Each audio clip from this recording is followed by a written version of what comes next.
Karamat. I am 22 years old. I was a member of Jehovah's Witnesses, and I am shunned. All right, Karamat. So how did you get to become one of Jehovah's Witnesses in the first place? So I was born into it. It goes back a few generations, actually, all the way to my great grandparents. So my mother's Hispanic. She was born in Ecuador. So it's really weird because the religion, started in the late 1800s, and this is like the 40s or 50s that I'm hearing stories of them going preaching and stuff like that, all the way in Ecuador. So it really starts there and continued. Yeah. Well, when you look back that far, do you have any idea, kind of what the nexus was of it? What was it that started it in your family? Has there ever been any stories? Somebody was in a war, or there was something going on. A lot of times there's something that happens that kind of kicks it off in somebody's family. So, and you may not know it goes that far back. Yeah, a good way to put it is I think it's coming from a place of, and I was really thinking about this recently, of the the high hopes with which witnesses were always, the high hopes that witnesses are always given for a better future where, their loved ones won't die and that they'll live forever. I think what started it was my family comes from a very humble background. We're talking like farmland in rural Ecuador, right, in the 40s. So my guess is that it was some kind of missionary based, preach work that got to their like hearts in a way, and then moved them to kind of follow what was being taught. And in essence, they're hopeful for what they're being told they'll have in the future should they follow this. Yeah. Yeah. And that hope is it is Jehovah's Witnesses have a good sales pitch.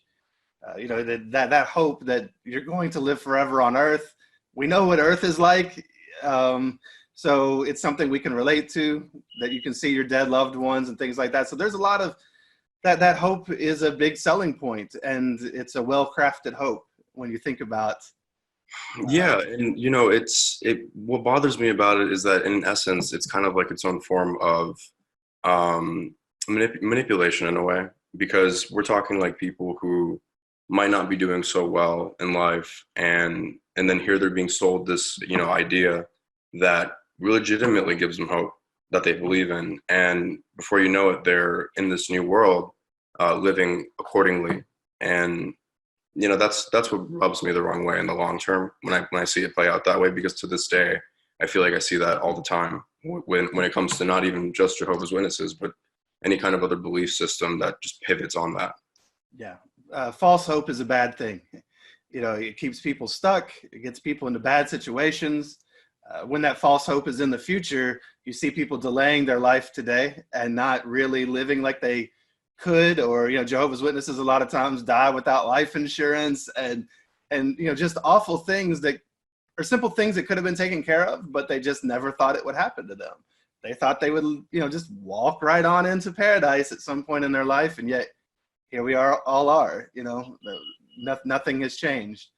So for yourself, growing up, what was the worldview that you took away from the beliefs that you were around? So it started, very early on. I grew up like preaching, going to all the meetings 3 times a week. My grandma would sit down with me every Saturday after preaching to read me that book of Bible stories. And the fundamental worldview was that I was different, right? So it was very much so an us versus them mentality. I would be in school, and everybody around me was different in some way, in that they didn't know who Jehovah was, right? So it was my job almost to talk to them about it, is what my grandma would always tell me. She'd be like, hey, why don't you talk to your friend about what God's name is? And that's what she would always tell me, to my closest friends, right? And they always told me to be wary of the fact that they were not like one of us. So in essence, I think that translated to a very like a more introverted, although I consider myself today to be an introvert too, perhaps even more so as a kid growing up, because of that worldview. And that continued on for my entire schooling life, all the way up until the point where I decided I should leave. Yeah, yeah, they definitely are great at the us versus them. Um, you know, one of us, it's one of those things where you are given one way to be, and that's it. You don't have any options. And I have to ask you a question. You said that your grandma would read you the Bible storybook, after service. So, that book has a lot of, that really has some pretty intense imagery and stories in it for a little kid. Do you have any stories that stand out to you, or images that still stand out to you from that time? Man, that's a really good. You know what I remember? Actually, it's funny you mentioned that, because I off the top of my head, I kind of have to think about it. I remember the specific story of Moses in the desert, and then people around him being like killed by snakes or something like that. And there was like one staff placed in the ground with like a cobra around it or something. Yeah, one of the miracle, or like one of the Like for punishments, I guess. yeah, yeah. Something like that. I do remember there was some strong imagery in it. And my grandma would tell me these stories so passionately, and I'd be like, wow, really? Eating it up as a kid, because I was like, what, 7, 8 years old, maybe. Crazy. Yeah, yeah. When you're 7 or 8 years old, you can't tell the difference when you're watching TV between reality and what's fiction, what's cartoons. You think that I don't know what kind of cartoon was on when you were a kid, but SpongeBob. yeah, you think SpongeBob is real. You know what I'm saying? And then here you are seeing these images, and it's gonna feel just as real to you. And they are scary images. It's actually something my wife and I did a presentation at a local university, and we used a lot of images from the Book of Bible Stories, because it was about propaganda, and how propaganda, are carefully crafted images to invoke fear. And that's exactly what those images were designed to do. And so it is funny how that stuff sticks with us. I always remember Solomon, and they were about to cut the baby in half. Oh yeah, yeah, I remember that. Yeah, that's messed up. you know, it's and that stuff sticks to you. It sticks with you. No, I agree completely. And it gets worse, right? Because that those are like some off the cuff that I can remember. But there's also like the Book of Revelation, in particular, where it gets really weird, and symbolic. It's just so strange how this is passed on as totally normal and acceptable, and even healthy, perhaps, because it's like we're supposed to know this. It's our job to know. We need to be prepared for the end. And it's just not conducive to a transparent, more dualistic view where, you have a whole world around you. The problem with me is like, it's a form of willful blindness at one point, where there's just so much of that indoctrination that you no longer are just like you're not another person in the world. You're now like within something that's just separate from that. Man, it really irks me, to be honest, to see that play out. Yeah, I agree. It's hard to see that. A lot of lives are being ruined, a lot of talent being wasted, a lot of families being destroyed, and it's because of that bubble that they've been placed in, and the fear that holds them there. It is fear. I think that for the average Jehovah's Witness, the promise of paradise sounds great, but I think most of them are running from the fear of everlasting destruction and being losing God's favor and being shunned even today. I think they're running from that more than they are running toward some sort of reward. No, definitely. And it's cool that you mentioned that, because I was thinking of like what it means to be shunned by like my friends, for instance. Like, it's so interesting, because what goes on to happen in my life is I decide to leave when I start college, and this really this time in my life where everything's starting to change in terms of like how I see the world, and then all my childhood friends that I grew up with as a witness started shunning me.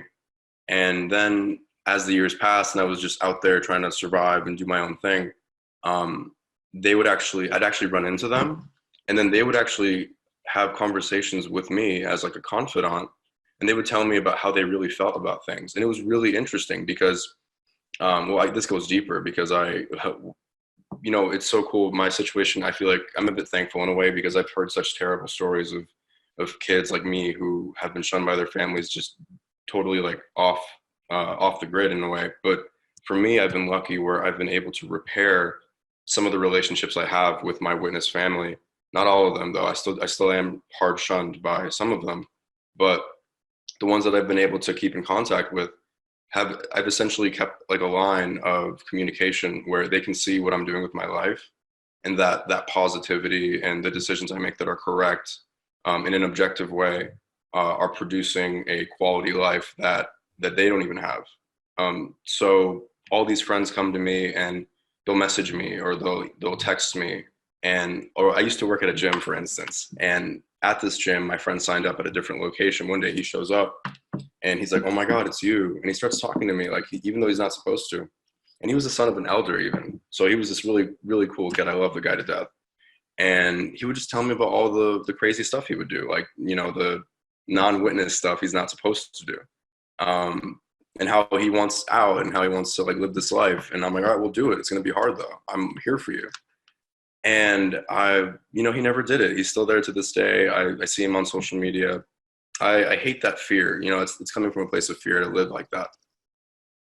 Yeah, it's a shame, and hopefully in time your friend can get the tools that he needs to be able to take the leap, to take that step into a new world. But it's difficult because there's so much that's holding him where he is. He's going to have to develop something else that eventually gives him the strength to get out.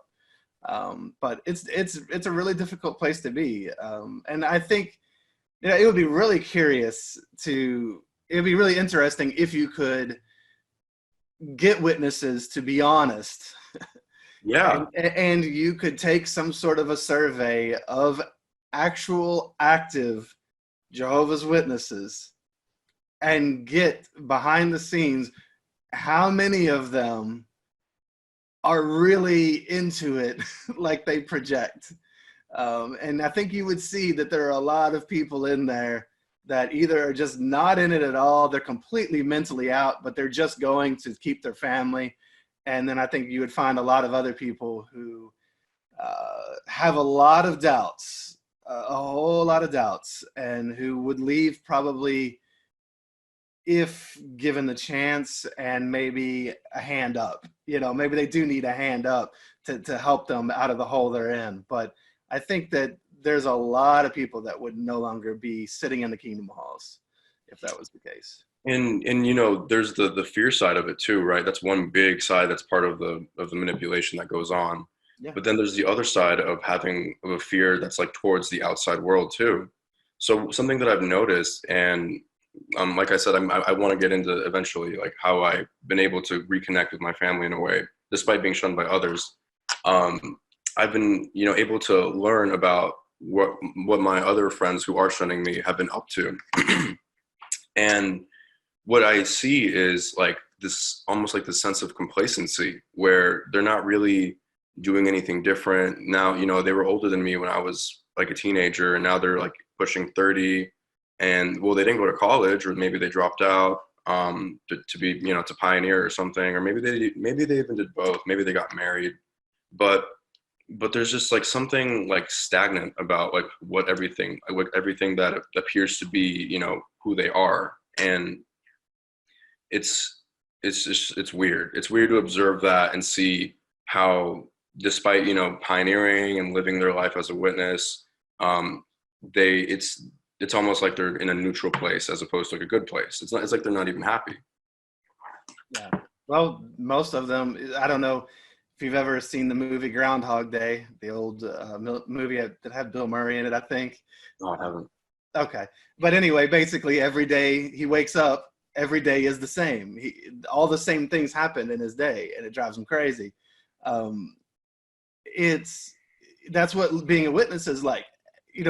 Some of the doctrines change occasionally, and they love New Light because it's just any crumb of maybe them just redefining a word or something. It's something that they can hold on to as change, because otherwise literally every day is the same. You do your daily text, you study for the next meeting, you go out in service, or you go to a meeting, you see the same people, you do the same things. That's why assemblies and conventions are so big, because at least there's something, some sort of break in the routine. You get to run on a different hamster wheel for a minute. But you see these people that have been in it for their entire life, and they really haven't grown as individuals whatsoever. They've been placed in a tiny box, and they've lived within the parameters and the confines of that box their whole life. And so, yeah, for them to leave, it is terrifying. Everything outside that tiny box, they've been told, is evil and out to get them, and they can't trust. So it's a really difficult box to get out of. And when you do, you often find out that you're far behind your peers, because you've lived in that tiny box. But that is also what controls you, and that's what they've created to control you. So it's very interesting and it's very sad. Let's talk about just a little bit about, for you, when you were growing up, what was that box? So, at home, how was your life growing up at home? What was it like? Were you all the family that were really strong in the truth? Were you the family that was, doing all the things, or were you all kind of on the fringes? How did you all work as a family at home? So as a family, it's cool because, I guess, to provide some context, my mother I was raised by a single mother. So my father walked out when I was very, very young. So it was just her and my grandmother. And so we were raised in a very Hispanic household, very much so in the truth, as a witness, right? So they really grasped onto all of that, and they brought us in. We were raised early on with it. Like I said, every Saturday I'd be going over that same book, and then continuing on with different books, and then studying with peers, right? I wouldn't say we were on the fringes. We were pretty much all in, except, life was hard in that financially, my family struggled a lot. So my mother, she emigrated here in like the early 90s. She dropped out of college. She didn't quite get an education. She struggled with what she had. And then came along me and, her relationship with my father. So life was always tough because of that. So she would work 6 days a week. She wouldn't go preaching. That would be just my grandmother and my sister and I. But nonetheless, she attended all the meetings, and everything else was done. So by all definitions, we followed what we were supposed to do, and we believed in it. But it wasn't until much later on in like high school where there was a bit more conflict because of the prevailing idea that higher education was like bad, and that to move off to like a different state, let's say, was just like writing like a death wish, right? So, but up until that point, we were good witnesses, I would say. Okay. So being good witnesses at the Kingdom Hall, how did you fit in? Did you feel like, did you have friends? What was your life like at the Kingdom Hall growing up? So this is great, because this is, I think, where fundamentally the ability to in the future create like an exit route comes from. And I think this is because I did have my own friends as a witness, and they were all over the place. I wasn't like a loner for sure, but at the same time, when I would go to school, I would also have my own friends at school who weren't witnesses too, and I was wary of them, but I still valued them. And when my grandma would tell me that if I didn't preach to them, they would die in Armageddon, I was like, but why? And I never quite fully embraced the fact that they were quote unquote bad. So I fit in on both sides somehow, and despite believing in everything I was told. And I was very close with all of those witnesses. The problem was, though, is that the line was drawn by my family, where I wasn't allowed to like hang out in a more intimate environment, like say go to my non-witness friend's house or have a sleepover, obviously go to his birthday. I was only able to do that with my witness friends. So that was the big difference for sure. But nonetheless, the non-witness friends, I stayed in the same town my whole life thus far. So they stuck around too. And, as the years passed, they were still my same friends. steady. It's tried and true. Same with the witnesses. But that continual role in my life for sure was what gave me like the social environment to, I guess, lean on when things got really, really bad, in which they did.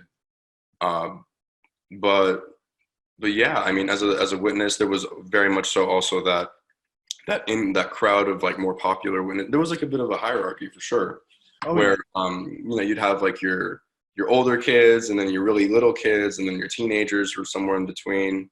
You'd go out to the movies, and you do your stuff together, and but there was also like a bit of a formality too to these friendships, because they really, I almost felt like I couldn't fully trust them, in a way. Like, I almost feel like I'd be ratted out on if I were to tell them something that was wrong, right? That I shouldn't be doing, for example. So they were pretty deep, but they did lack that I had with my other friends, who I was able to just say anything to, right, like freely. But I don't know. Growing up, I did have some cool friends though. So I mean, I gotta give my credit where it's due, right?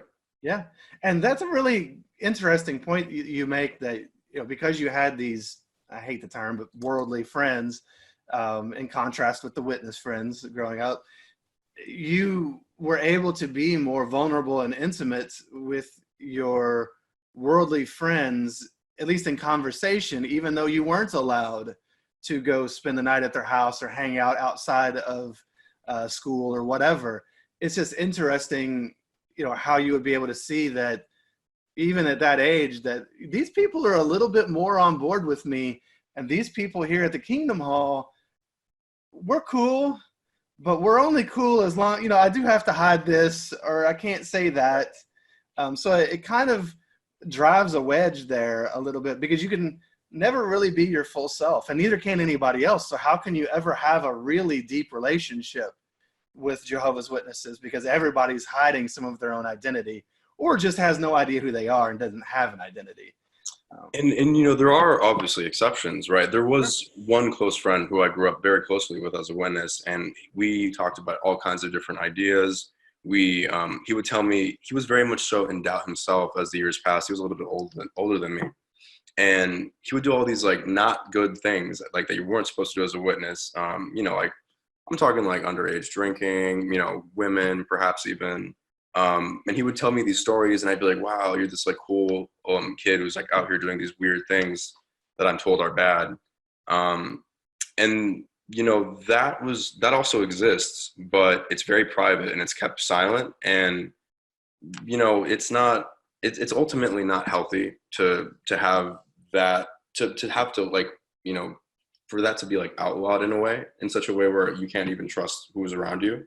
The cool thing though was that my other friends, my non-witness friends, they actually really liked me for some reason. So they would go out of their way to talk to me. So I have a really good friend who I'm still to this day friends with, and he's very dear to me. He's a brother to me. And in early school, he would have these long conversations with me, which were essentially debates on like about the Bible, because he was, I was preaching to him in my eyes, and he would just come back at me with logical arguments, and he would point out flaws in what I was saying, and that went on for years. Like it would just be like this constant chess game. It was so much fun, but it brought us closer. And all he ever told me always was, you think you know it all now, but you don't, and it's going to bother you to realize that there's a whole world out there eventually. But I'm just letting you know that because I think it's worth you experiencing it. Such a funny way to put it, but so true. Yeah. And he was made out to be like a terrible influence in the future as a kid by my family, and my family hates him to this day. But yet it's a more complete view of the world than any other view that was given to me. It's just wrong. Yeah, absolutely. So as you progressed, I guess, as a young person, and got toward, one of the biggest moments in any young person's life as a witness is the moment when they get baptized. That's a huge deal. So for you, when did that occur, and kind of what was the lead up to that for you? It's so fascinating because I was always told to get baptized, right? Like earlier on, that it's a great thing. It's like one of the best things you can do. My sister got baptized before me. She's 3 years younger than me. So she got baptized, I think it was 2012, me like 6 months later, but only under like pressure. So really, but my family like argues with me to this day saying that they didn't pressure me. But the reality is they're always talking about the perks to being baptized, right? And they're always encouraging kids to get baptized. And I have such a problem with this because that's essentially the contract that that they follow, that says, well, we get to shun you because you're baptized and you decided to leave. But growing up as a kid, I was hesitant to get baptized. I don't, it's not that I was in doubt so much as it was, I actually legitimately felt like I had, like it was a big form of commitment that I wasn't sure I was ready for. And, it's funny because it's like almost like there was like a sixth sense telling me maybe you shouldn't do it. But I didn't know about, how at the bottom of, like, let's say this contract being signed was a statement saying, should I leave, I'm shunned. So I didn't get baptized, and then my sister did, and everyone's like, well, your sister's baptized and she's 3 years younger than you. You should get baptized. Like, why aren't you? And it was expected of me in a way, but at the same time they said, if you're not ready, don't do it. So it was just like this two-sided, form of pressure. It was weird, but then I ended up doing it. Yeah. And how old were you when you did it?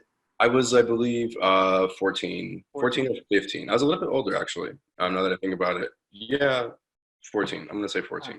It's honestly kind of disingenuous to say, do this thing in a culture where, baptism is pushed. Look, we all know, it's like Jehovah's Witnesses will say, and sometimes you can find in magazines where it will say that basically, if you're not one of Jehovah's Witnesses, God knows what's in your heart, and he'll judge you individually. But we all know that it's Jehovah's Witnesses who are going to not be killed at Armageddon.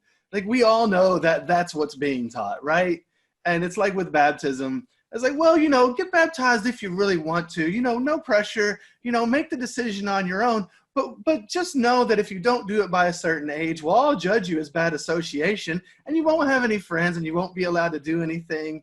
And also, if Armageddon comes, your lack of spirituality or lack of baptism is no longer covered over by your parents being baptized. So therefore, you're gonna die. No, yeah, and I remember my grandma. No pressure. Yeah, she would always tell me, "Salvation's individual" in Spanish. She would just joke to me about it. Like, we can't save you. You need to get baptized. It's so real, these things, and yet it was like in the future, it was denied to me that there was no, like, it was told. I was just told there was no pressure. I'm like, that's just not true. I mean, not to mention, I even remember, because I did a lot of parts as a kid. The elders really liked me. They gave me a lot of like readings. My first reading was like at 6 or 7 years old, on that like little stool. And at some point there was like a time where I wanted to like pass out microphones, right? As like a, what is it called? I don't even remember what they called doing those things, but a privilege. Mm-hmm. And they were like, no, it's for baptized publishers only. Like, that's a great example of like, kind of putting a form of bait in front of you to get baptized. It's like, this is a really arbitrary thing to make a rule about. It's such a, the more I think about it just now, like, it's great for the 7-8-year-olds, and they're only getting younger, the people that are getting baptized today. Yeah, well, I mean, they literally have, I think it was Tony Morris who gave a talk about, basically, if your kid is old enough to drive, but he's not baptized, yes, I remember that. Should he really be able to drive? I mean, that is just a horrible thing to do. It's blackmail. You're extorting basically your children, and feeling good about doing so because the leader of your cult has told you that that's what you're supposed to do. But remember, there's no pressure, and this is an individual decision that someone makes in their relationship with Jehovah.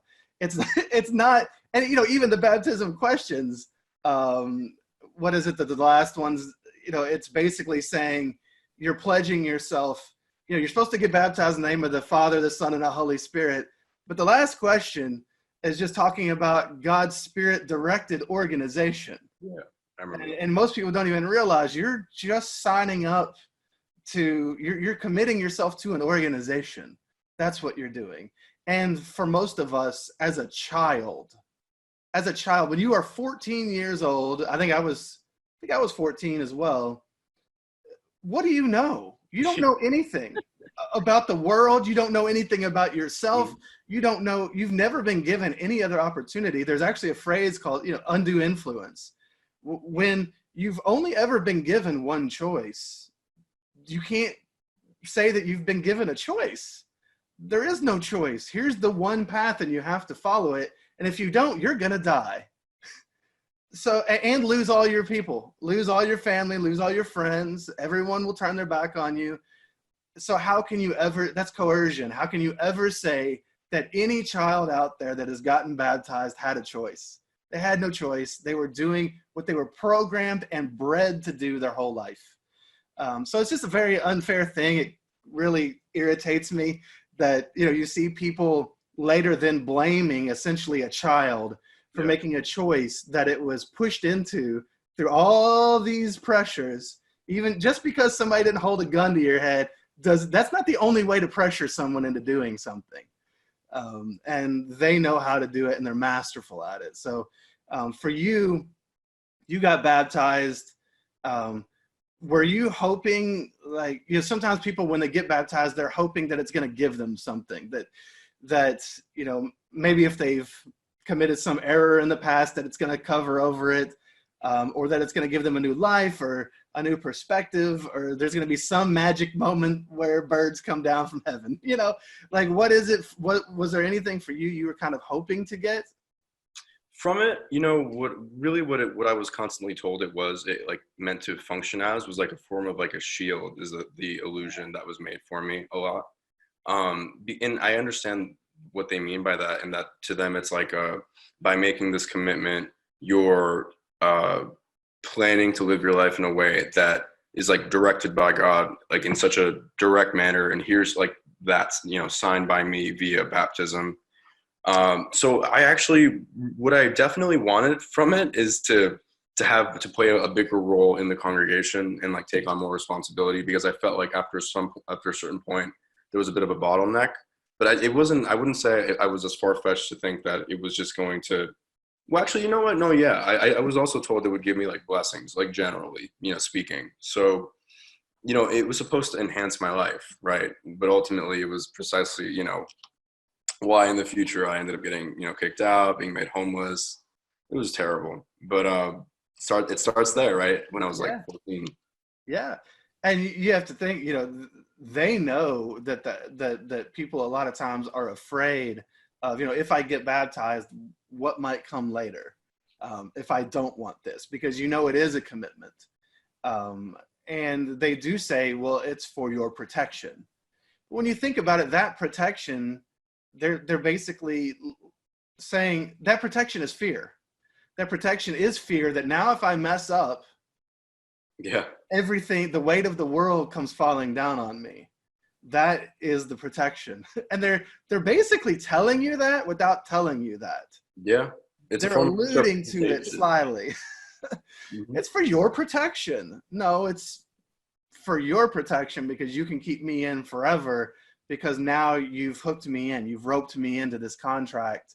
And now if I leave, I lose everything. And the victim blaming on this is so real. So real. Yeah, it is. It is. You left us, and so therefore it is your fault you are shunned.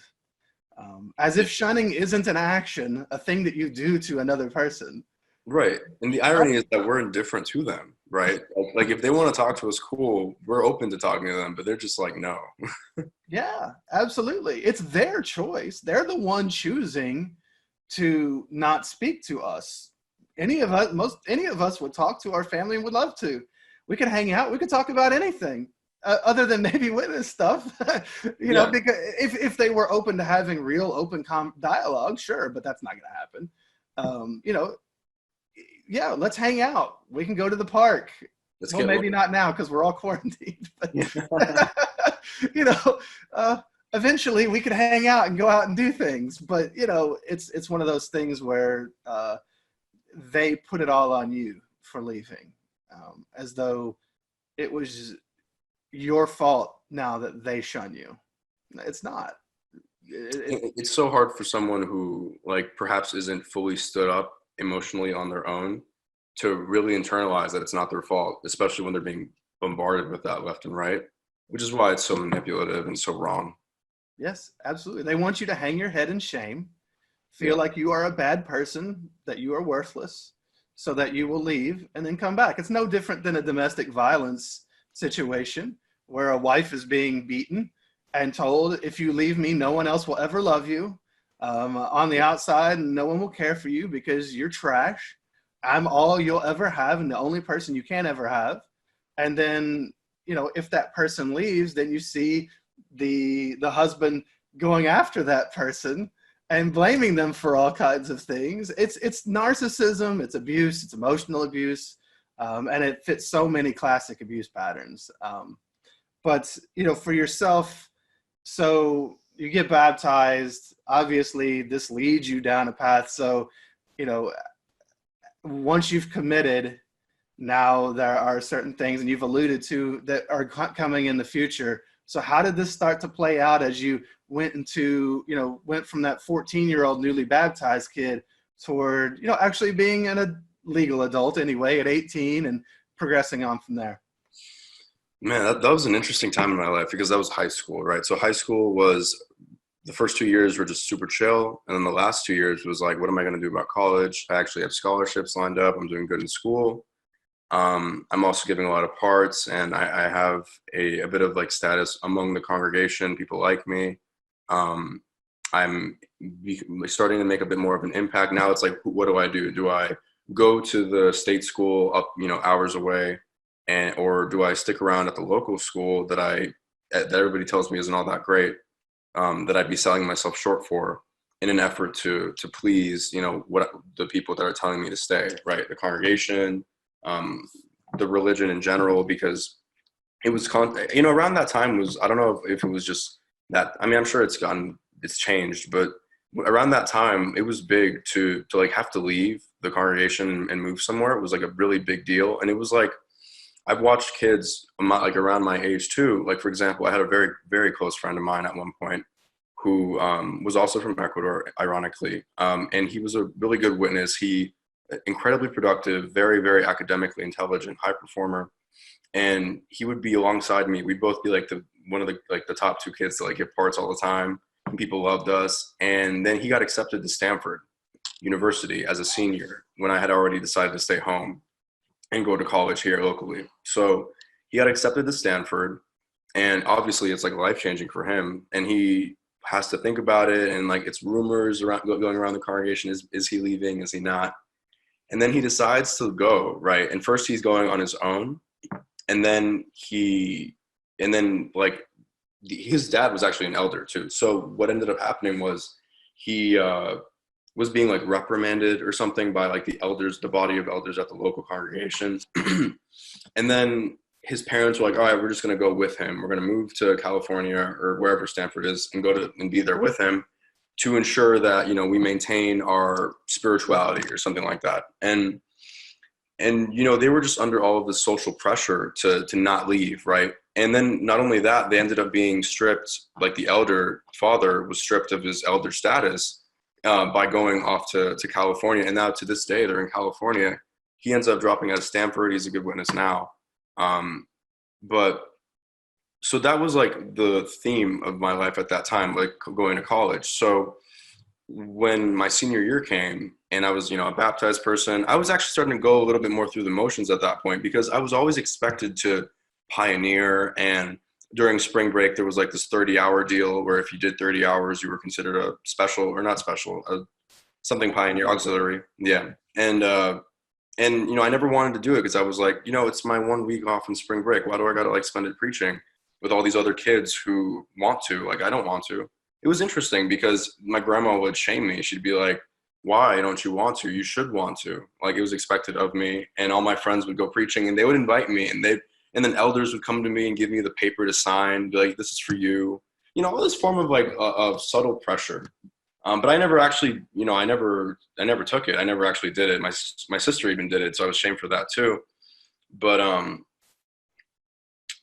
so senior year came, and I was like, okay, well, I'm applying to all these other schools. Maybe I'll get in. I got into a couple, and it was exciting. I would tell my mom, and my mom would be like crying. She'd be, super happy for me. And then I'd have my friend, my close friend, who I said did all those bad things, giving me guidance, right? And what ended up happening was he stayed locally. Obviously, he doesn't want to, like the thought of, me doing something different um, is off-putting, right? So he was trying to get me to follow his path. Other people were like, college isn't even worth it. Um, you know, I was being told all these different things, and just all this noise was put into my head about what I should do. And eventually, I decided to stay. So I decided to stay, and I was okay with it. It was pretty voluntary, but yet with all of that pressure. Um, and that was the start of when my schedule was freed up. I was no longer like a K through 12 student. It was college. I had to start thinking a little bit more on my own, picking my own classes and structuring like what I wanted to study and making all of these decisions in terms of where I want my life to go. And at the same time, I felt all this pressure coming to fulfill my duties as a witness and to basically climb up the ladder, right? So all other kids my age, maybe just a few years older, were becoming elders, and they were like, "Oh my God, that's going to be you," hyping me up, getting me to do these little things, go the extra mile. And then at the same time, I was like, but if I have to go this direction, that means I have to give up other things. I won't have as much time to follow other paths that maybe I want to that I don't even know exist yet. So I held off on it. And at the same time, my first year in college was so much fun because that's when my friend that I grew up with in second grade, who would tell me, you'll see these things that you should try because you don't know them. He kept having his influence on me, and he was super close to me, and we went through everything together. He went through his own rough patch, and we would always hang out, and I had way more free time. I had a car now, so I could go and do all these things, go to nightlife venues, stay out a little bit later, and that created problems at home. So basically, I was now toying with the outside world, right, is the big theme. Going straight into college locally, it was inevitable, honestly, to think about it. The more I think about it, whether it was, miles away on my own or even here locally, I was bound to want to be exposed to these other outside things because, it's just that part of my life that I'm at where it's about exploring. And what ended up happening was that I continued to do good in school and ace my classes, and at the same time I had enough free time to go out with my friends that were not witnesses, and even like meet women that I like had interest in romantically who were not witnesses, and all of this was like accumulating as a form of influence. That's when I started toying with the idea that what I had grown up with was probably what could be wrong. So it was more of like it could be. I don't know if it is, but it could be. So now I opened up the floodgate because I don't know how I found him, but I remember disagreeing with this was around, I graduated in 2015. So the 2014 annual meeting, I don't remember. I think it was like the first one that was like put out there for everybody to see. And that was the one where Toni Morris was talking about like the tight pants and like the designer stuff and Disneyland, right? Um, and I remember hearing this and like being at that annual meeting and like listening to him and saying, this sounds kind of dumb, like kind of crazy. And I'm looking around to see if anybody's reacting the way I am, but nobody is. That's like when I started to kind of doubt, even like the leadership. We're talking like strictly the leadership, maybe not even like the belief in God and whatnot, but it was more so like the people making the rules that I was following. So that in conjunction with my first year of college and being opened up to the world with my friends is what created like the perfect storm to start doing a little bit more outside research. And that's where I found like that Guardian article where the witness was part of like the non-governmental organizations of the UN, right? And I'm like seeing this, I'm like, this is in 2003. My mind starts getting blown left and right when I find all these things. And then that's around, like 2 years, I think, or maybe even the same year as like the Australian child abuse cases. Yep. So I started having serious doubts. I would, go out with my friends on a Friday night, show up to service Saturday morning, and be falling asleep in like the meeting before the car groups are made. or at the Sunday meeting when I go out Saturday nights with my friends, all the while acing my classes. I'm not doing drugs. I'm hardly drinking at this point. Um, and it started, souring my relationship with my family. They were just saying like, what's going on? What are you doing? You're ruining your life. God doesn't approve of this. And I was 19 at the time. I was 1 year into college. This was the second year of this happening. And it continued. And, the big deal was I was out till late. So what's interesting is, my mom started getting like a bad taste in her mouth. So my relationship started going south with my family, basically, because of all this. I couldn't quite understand why it was going wrong, because in my eyes, I noticed that the rest of the kids that I was going out with had no problems whatsoever. They were doing good in school. They were going out with me, and their families had no problems. They were very intelligent people. We were responsible. We just loved to like have fun and experience, the world as 18, 19-year-olds. So, I graduated in 2015. So I finished my first year of college, May 2016. Around that time, I met a girl who I started getting more romantically involved with, and she was obviously not a witness. And then that was like a tipping point, because that girl represented like a new world for me in a way. So about a month after, like 2 months after, is when I was being pressured. The elders actually were doing their shepherding, and they came onto my family's house and they started talking to me. And they basically told me that they've like seen me, or no, that they've been told that I've been seen like going out to all these places and doing all these things, being with all these non-witness people, and that I have to stop. So I was being reprimanded at that point. I was being told that what I'm doing is wrong. I was starting to be seen as bad association, unsurprisingly. And that's really where the fork in the road presented itself. And that's where I was put on the spot. And I was told, listen, I don't think I'm actually doing anything wrong. I haven't actually sinned, because I haven't by, their definitions. And I don't really agree with what you're saying. So that's where like the fork presented itself. And that's where I said, okay, well, I don't want to be part of this. I have all these doubts, and here are my doubts. So these are my doubts, starting from subtle inaccuracies in the Bible is what I said. Disagreements with essentially the governing body. Those are the words I use. I'm like, disagreements with the direction of the governing body. That's what I said. And they were like, wow, that's a big deal. We'll come back next week. We'll let you sit on this and talk more, because, if you want to leave, you're going to have to sign something. I didn't know what was going on, but I was like, you know what? Maybe this is like the time for me to just bounce. And so I did. So that week came, and they talked to me, and these are like elders that I love, right? Like I grew up with them for many years, and they were very impactful individuals who I respected. And, they were really sad, and they gave me the paper. I signed it, and they went on their way. And then that was like the turning point, where now it wasn't just I'm doing something wrong. Now it's you're no longer a part of this system that we created you with. Can I ask you a question? What was the paper that they had you sign? Is it like a letter of disassociation, or is this just like admitting you're an apostate, or what? It was a letter of disassociation. So they had me write it up myself. I printed it and signed it and gave it to them. I didn't know what it was though. So I was curious. It didn't quite make sense to me. I figured it was just like a formality. But yeah, so that's how it ended, right? It ended after just a year of like what was like such a great point in my life in terms of like fun and being good academically and opening my mind up a bit, and then it just crashed with now my family won't really like associate with me. So obviously after writing that letter,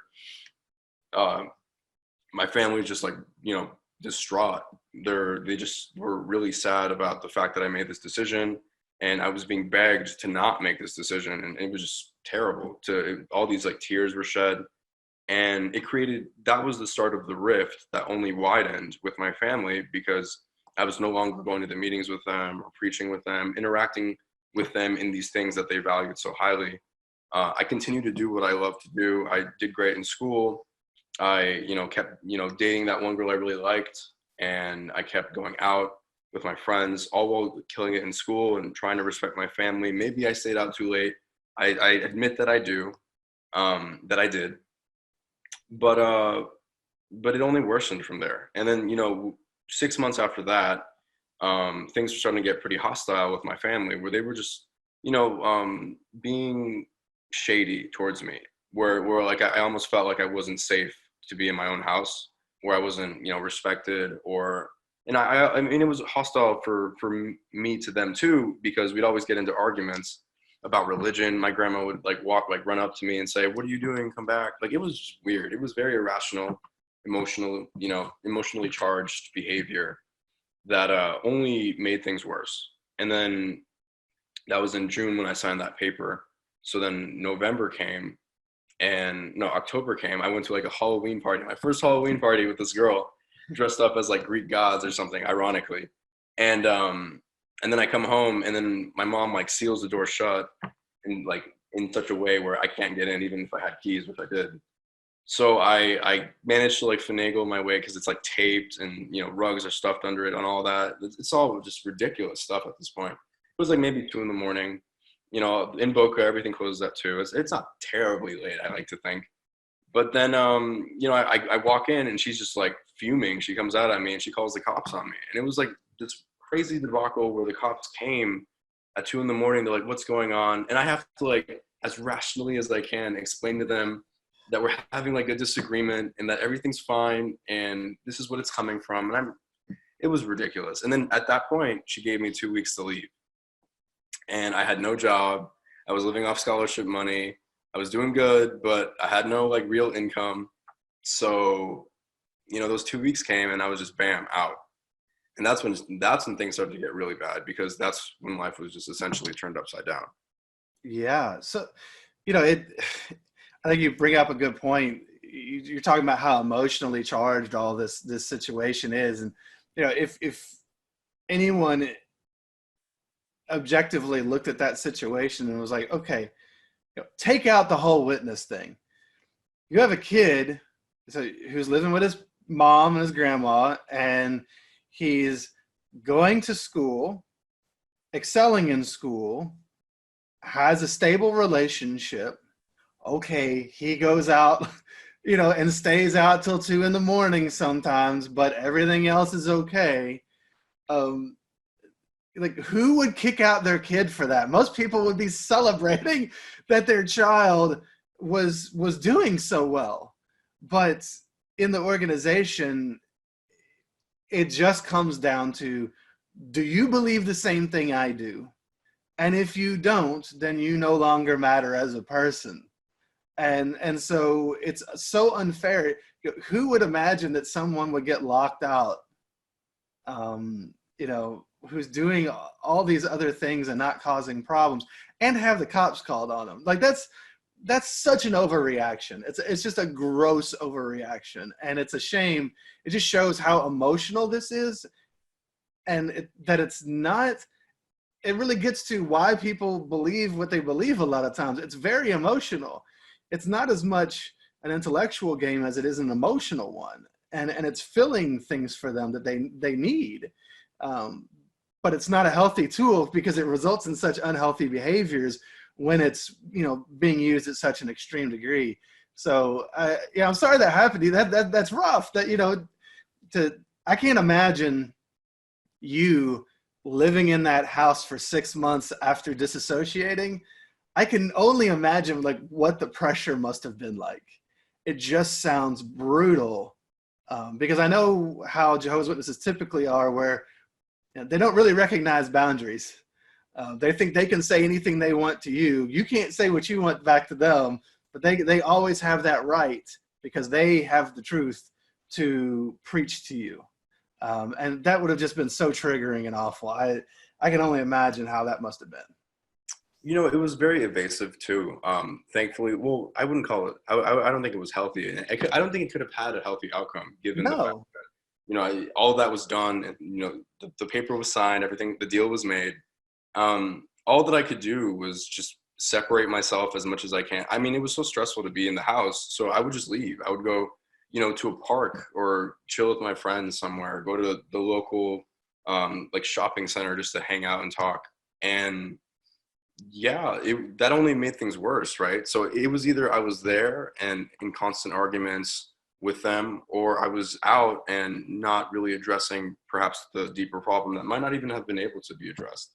Yeah. So obviously it's going to result in something as crazy as me being like kicked out of the house, I think, at that point with those circumstances in play. But yeah, so from that point on, I it was a very precipitous fall from there. I was really lucky in that the girl that I was dating, she was also from like a Hispanic family. She went on to convince her family to let me like live there for like a month, only a month. So I crashed there. I stuffed everything I owned into my car, and I, lived out of there. I had no job, so I worked with her dad. Her dad was like in construction, and it was a pretty weird time because everything was souring with that girl too. I mean, clearly all this stuff was going on in my life. I wasn't in a stable place at all myself. It was hard to, keep everything, good, I guess you could say. And so, that turned out to be an ultimately not good relationship in the long run. But for that point in time, it was, I was like, that was my scaffolding to life in a way, because otherwise I was stuck in my car, right? So after that month ended, I still had no money, right? And I had no contact with my family at that point. And then I went on to crash on the couch of like a friend who lived nearby. And that was bad too, because I mean, I love my friend, but his friends are not the best of people. So that was like where I got my first exposure to other, sides of the world where people might not be totally responsible. They might have bad habits, and they affect, their well-being, their livelihood. I was in that for a little bit. And then I got really lucky because another friend of mine, an older friend, I met him through that other friend, that second one. Uh, he was planning on buying a house in my local hometown, and he was willing to rent me out a room because I was his friend. He knew me, he trusted me. So that was my way out, but I needed to have money. So I kept saving up money. And then ironically, after like maybe 2 months after I got kicked out, my mom called me and she's like, "Hey, so I got you, like a job. Um, just call this lady and, maybe, talk to her. Maybe you'll get a job with her." And that turned into like a part-time job that I had for the next like 2 years. I was really lucky to have, because it was decently well paying. It was like a solid 15 an hour in a very small like office for a real estate broker who just wanted some help. And it was just this lady, right? So after those 2 months of like total uncertainty, I was just given, a little bit of help by my mom who kicked me out. It's almost like she felt bad in some weird way, right? Like, I don't know, but she never would admit that. And then she just went radio silent on me again. So that was the next era. The next era from that point on was, here I am. And this was actually, I was lucky because during that point around December, I wasn't in school because there was the holidays. When I went back to school, I still had like very little money. I was only working like 2 days a week. And everything was just bad in my head. Mentally, I was just ruined. And well, I started failing in school. I started picking up bad habits myself. The things with the girl were not going well. Everything was just bad. And at the very end of that semester, I had already been on probation, academic probation for my scholarships from the previous semester, because I had done so poorly around November with all that happening and final exams around the corner. That just like tore me up. And then spring came and now I'm on my own, living in this room on my own, no money, sleeping on the ground. Obviously I'm not going to do good in school, with all that in mind. And everything was pretty bad, pretty bleak at that point. So that was by far the most humbling, like low point in my life, where I can go and say, "Okay, Mom, I don't know if you've ever been through this, but this is not worth the trouble I have caused you by your definition." And that was the fundamental point I was always trying to make whenever I would talk to her. I would go up to her at her job. She worked at a job that was she was like a manager at like a laundromat. So she was always there, like folding clothes or washing. You could easily walk up to her and have a conversation with her. So I would actually go up to her and say, "Hey, Mom, how have you been?" I'm trying to catch up with her. And she'll kind of like shoo me away, or she'll talk to me and tell me how everything's my fault. And I would always try to tell her, like, hey, like, this is really bad. Like, I'm not in a good place, and like, all I need is for you to tell me that this isn't entirely my fault, that things could be better if I weren't kicked out. And she's like, you kicked yourself out. You know, you did this to yourself. I did what I had to do. And this is all, this is like, that would just spark like a fire in me. And I would get so angry because it was like, how could this be just me? You know, I was always in constant doubt too, because clearly I wasn't in a good place. But it was just a back and forth with my family at that point. They would just try to shoo me away. I would keep coming back because, well, like, they couldn't avoid me because they were working. But man, that was by far, like, that's precisely what I don't want to happen to other kids when they leave, is to go through something like that, because it's so easy to handle those situations wrongly in such a manner where your life is just ruined in perhaps even a permanent way. So, like, you know, we're talking, you know, drug use, alcoholism, bad habits, bad associations in general. All of that is exponentially more likely if you have no money and your family won't talk to you. Well, yeah, it's escape. You know, when in absence of healthy tools and healthy communication with your most basic relationships, you know, being detached from the family like that, it's normal for people to want to escape. And, you know, like, here you are, you're going to your mom saying, hey, you know, please see and hear me and feel me and validate me in some way, which is what you would expect in a healthy relationship.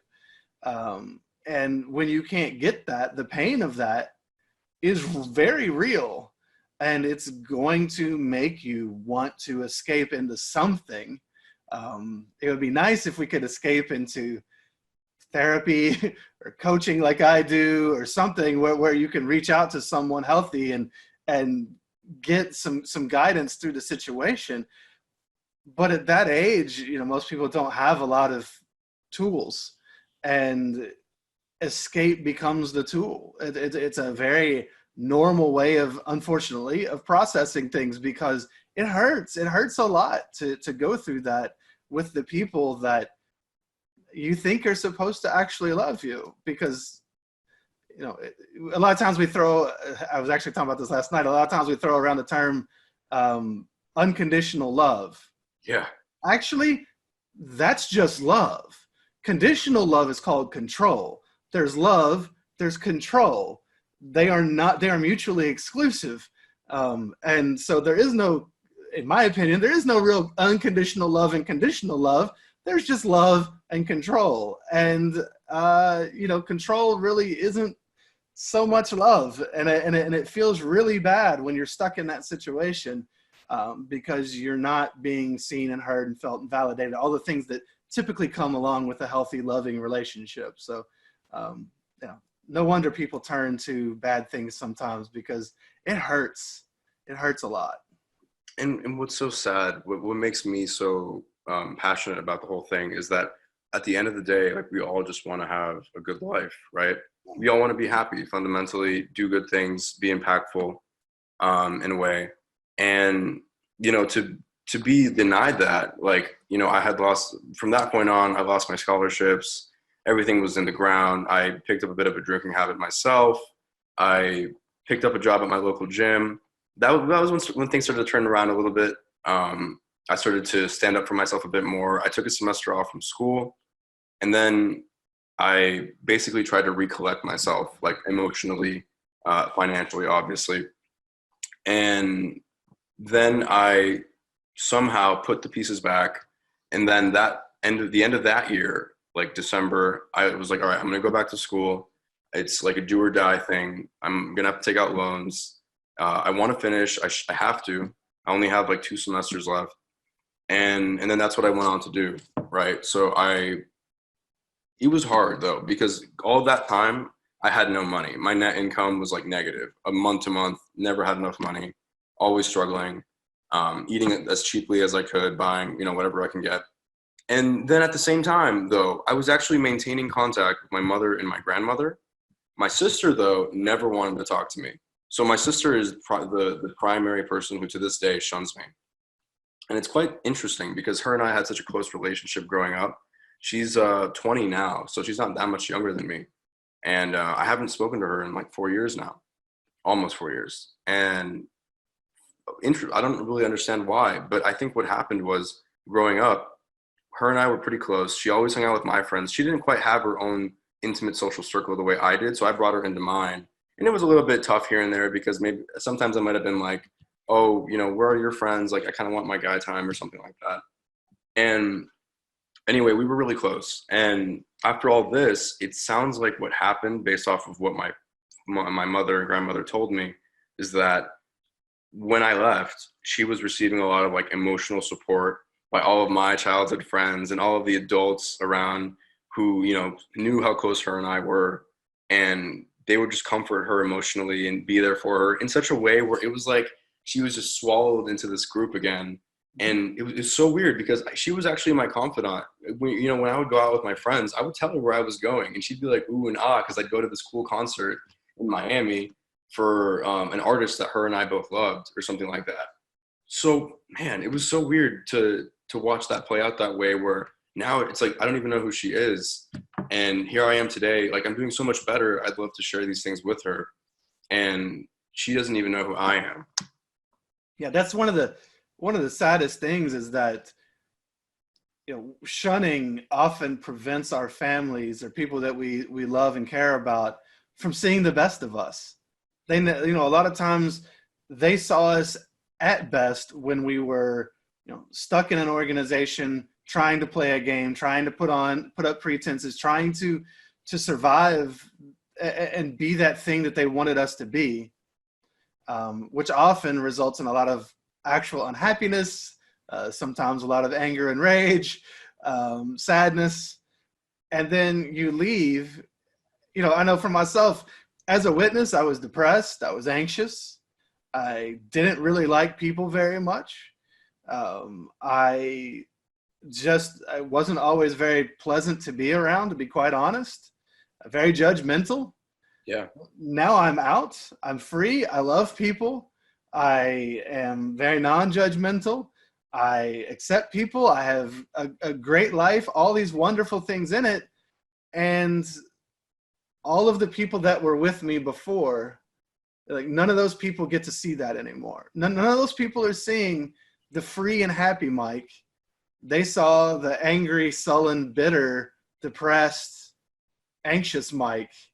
And it's sad because we could have had good times, but they've chosen to stay out of my life for my best times. And there's nothing I can do about that. It's just a shame.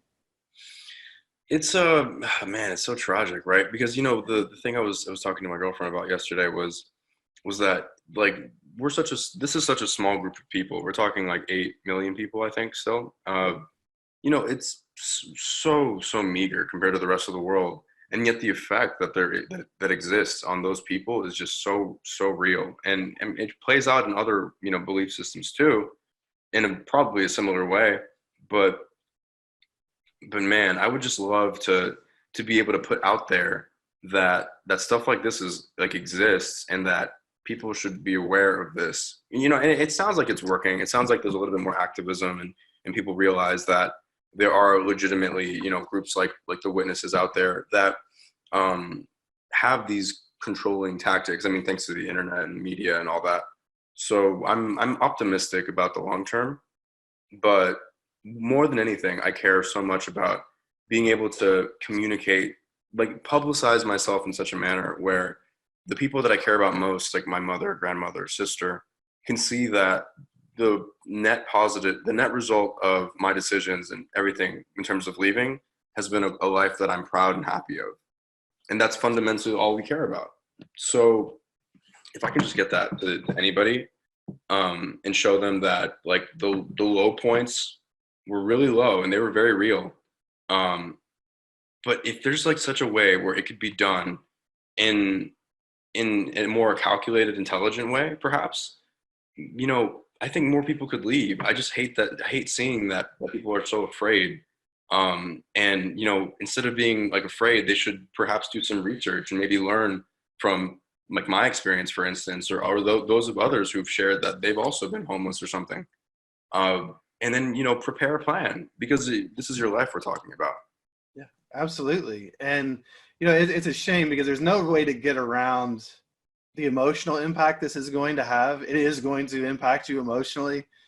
It would be nice if we could just intellectualize everything and shut that part down for a year or two and get things, going in the right direction, and then, re-engage our emotions. But it doesn't usually work that way. And so it's sad because so many people are being unnecessarily hurt by something. It's not, if this thing wasn't in our life, it wouldn't be necessary to be hurt by it, is what I'm saying. Because I do honestly think it is kind of necessary to be hurt by it, because we do care and we are human beings, and we love these people, and this fear has been ingrained in us our whole life. I always like to reference the fear, obligation, and guilt, the fog. Those things are there, and they really keep people stuck. It would just, if it would just be nice if more people who were in it could set aside their ego and the fear and look at it. And the ego is the over-identification with a label, the over-identification with being one of Jehovah's Witnesses. It's not just something you do, it's who you are. So therefore, when you start seeing things that maybe make you question the doctrine, unfortunately, it's making you question who you are. And then it hurts a lot more. And if we could just be a little more detached, if being one of Jehovah's Witnesses wasn't so all-encompassing and wasn't literally everything, if that wasn't your new identity, maybe people could break free easier. But it's just so tough. It really is. So I try, I love these stories, and like you telling yours and stuff, because it helps people to maybe have a softer place to land, to know that there are others out there, that they're not alone, and that it is normal to kind of go through these things. And what you just said about like the need for, or the how it'd be better to be detached in some way is true and incredibly difficult, right? Especially if you're born into it, because we're talking like you're scaffolding to life, right? This is essentially, I in essence had to come to terms with my own mortality in a way, because my whole life I had been taught that I would, if I were to die, everything's okay, I'll live forever, my grandma's gonna live forever, I'm gonna play with lions or something, all this garbage, right? At the end of the day. And then here I am out alone in the cold, isolated socially and emotionally. And on top of that, I don't know what I believe in. It's a 1-2 punch, and it's so hard. But for someone like me, I'm such an overthinker. I think things way too far and way too deep. But when I had gone through that 1 year where everything was just terrible, I ran into this psychologist that I just am so passionate about now, because essentially I had discarded all of my beliefs and all of the craziness of the Bible and how it can be so wrong. But this guy, what he did, you've probably heard of him. He took these stories, and then he attached like psychological significance to them in the form of like what some of like the elements of the story were actually meant to symbolize, right? So his name is Jordan Peterson. Oh, yeah. Yeah. So he's very often, he's got his own ideas and stuff, but it just so happened when I went back to school in January of 2018, he just came out with his book, and I had just found him. And that book is so cool because, he expounds on those ideas of, oh, well, what does it mean that, that there was a snake in the Garden of Eden? Did God put it there, or was it just always there, or something like that? And the whole idea was, you should be expectant that things will go wrong at some point, and it'll just pop up no matter how hard you try to control for it. So, I mean, there was just, that actually gave me like, in essence, like a form of a tool where I could reconstruct what I had previously discarded in such a manner where it was still of some value to me, because there was still some kind of lesson attached to it. So there are valid lessons, right? I'm sure we can agree. Yeah. If you ever talk to, and I don't want to speak for all Jewish people, but I have spoken with Jewish people, I mean, the first part of the Bible, that's their book, that's, their history. But the ones that I've spoken with often see it more as an allegory. These are stories that have lessons. They don't necessarily always see it as historic. And so it's just really interesting to see how different people view, something that we had viewed in one very particular way. Right. And the difference is that we viewed it as such a like solid, this actually happened this way kind of way. That was the first time I was able to look at it like, maybe it didn't happen, but maybe there's something I can learn from it conceptually that adds value to my life.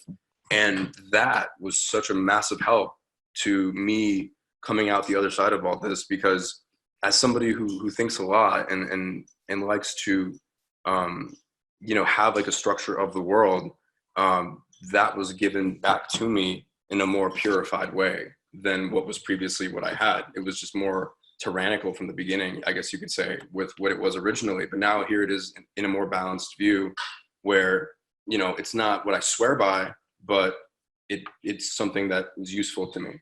And so that's how I've continued on since then. Yeah. But sorry? I was just going to ask, what was the book of his that helped you? It was called link to it. Yeah, it's called 12 Rules for Life. It's such a simple. I know because I've listened to him. I believe he's been on Joe Rogan's podcast. I love Joe Rogan. Yeah, and so I've listened to him before, and I just was blanking on the name of his book. So I didn't know if he had multiple books either. So the 12 Rules. All right, I'll link to that in the show notes if anybody's interested in it. Yeah, honestly, it's such a different take on everything I grew up with. Yeah. Where I could really connect to it because it was what I was fed as a kid. And here it is being shown to me from this new perspective that is still useful. Mm-hmm. Yeah. So, sorry, I felt like I cut you off just there. No, you're good. Oh, sorry. Yeah, so from that point on, I had been back in school. I was full force coming in, trying to make the most of what I had. And I felt like a newfound sense of strength because now I was actually starting to stand up on my own. Stuff was still hard. I never had enough money all that time, but I made it work somehow. And all at the same time, my view of my family with the way that they treated me was becoming more refined and more of, okay, I'm past the worst of this. I'm okay with talking about it and being mature about it, and maybe forgiving even, I would say, what I felt I was, the manner in which I felt I was done wrong.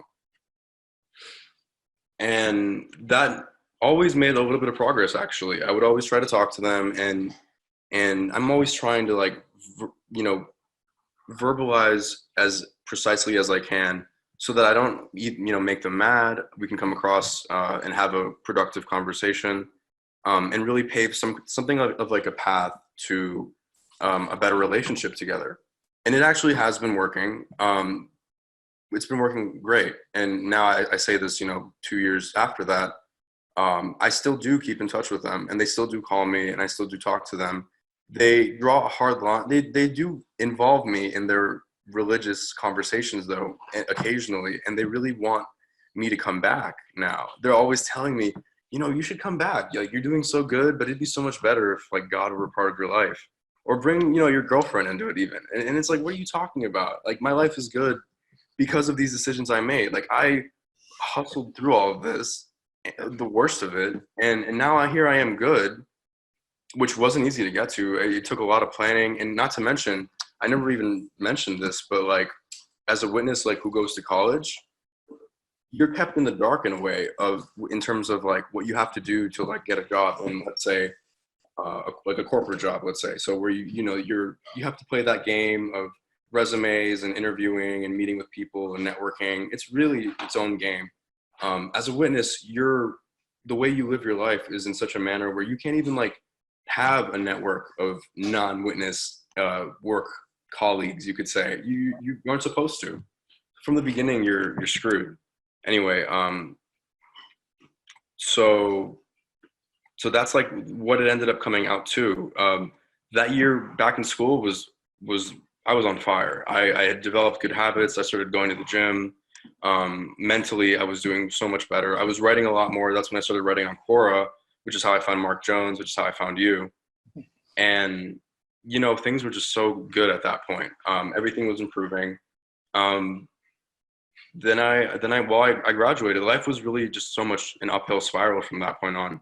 Uh, After I had gone through the lowest of it all, and that's really what I want to like communicate is if that low point can be controlled for in some way, somehow, I don't really know how, but if it could be, then fundamentally you only have to gain, only have the world to gain from moving on. Yeah, absolutely. I guess unfortunately it's true that when you're at your lowest point, there's nowhere to go but up, right? And the realities are that once you leave, if you develop better habits, if you do work on yourself and try to grow as a person, there's so many things you can do with your life, and it can definitely have an upward trajectory. It sounds like yours has. What has your life been since then? What do you enjoy about your life? What are you finding interest in and fulfillment in?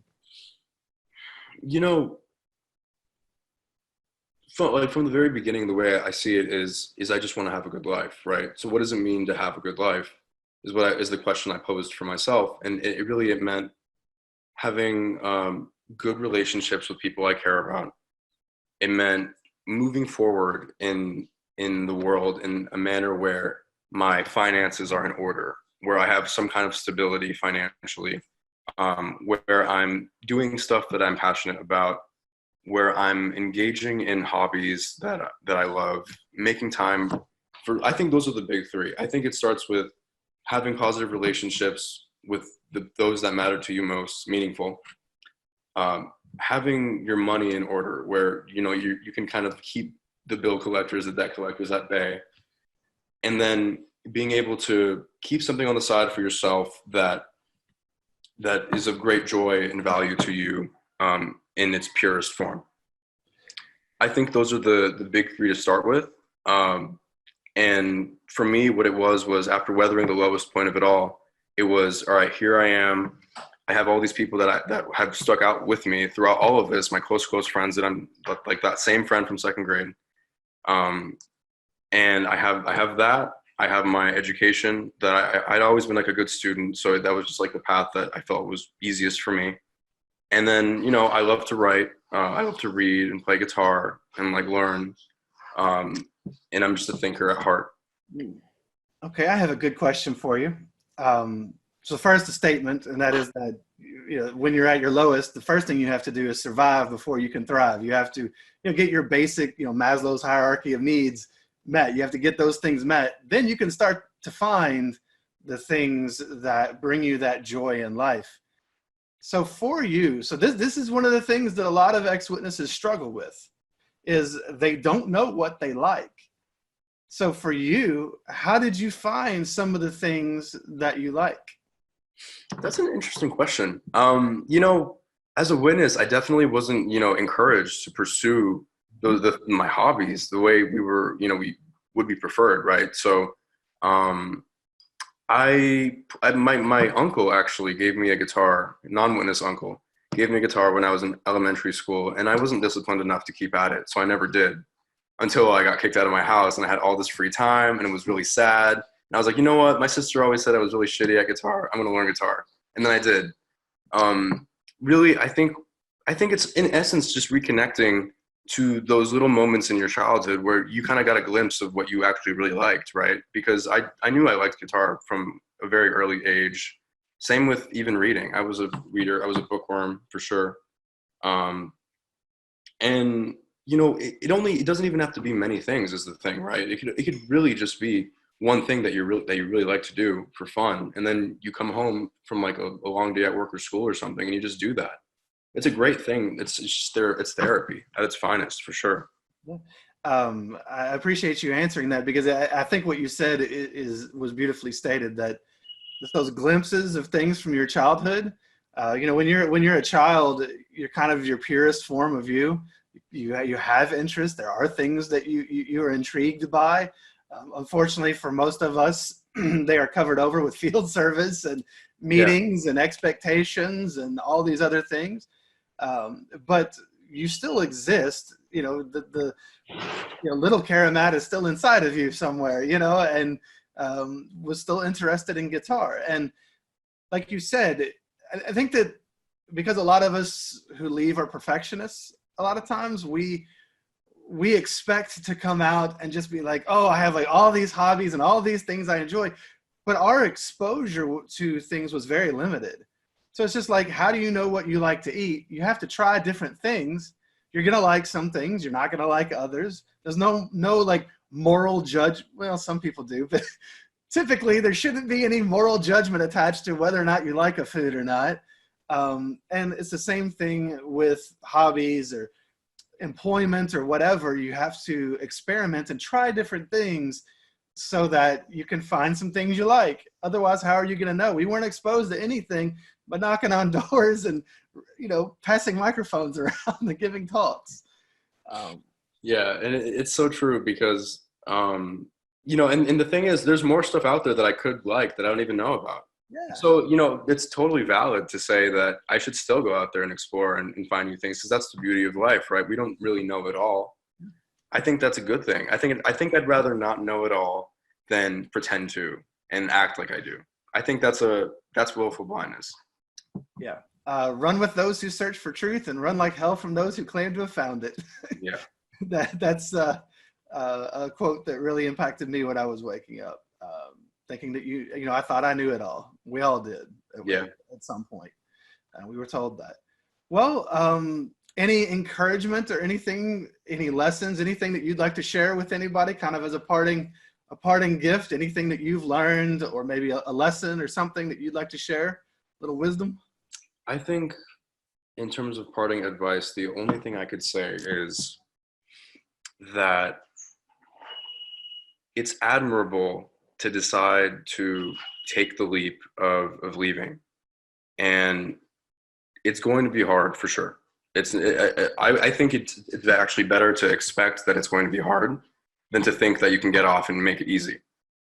But nonetheless, the difficulties that you'll be surmounting in going to where you want to be are only actually like additives to the final product of who you will become, and are fundamentally going to change you for the better in such a dramatic way that you won't recognize yourself when you were in. Yeah, beautifully said. That's excellent advice for people. You learn the best lessons through the hardest times, unfortunately. A lot of times that's how we learn things, and about overcoming. And it sounds like you've learned a lot of good lessons yourself that you're able to take into your life today. And I'm glad to see that you're happy and moving forward in life instead of staying stuck. Thank you, Michael. I seriously appreciate like your platform and how you take the time to talk to people, especially like anybody who's had it good and who came out the other side, because I'm sure there are examples of those that don't actually, but it means a lot to be able to put like something out there where it's like, hey, look at all these people and they're doing so well. That could be you too.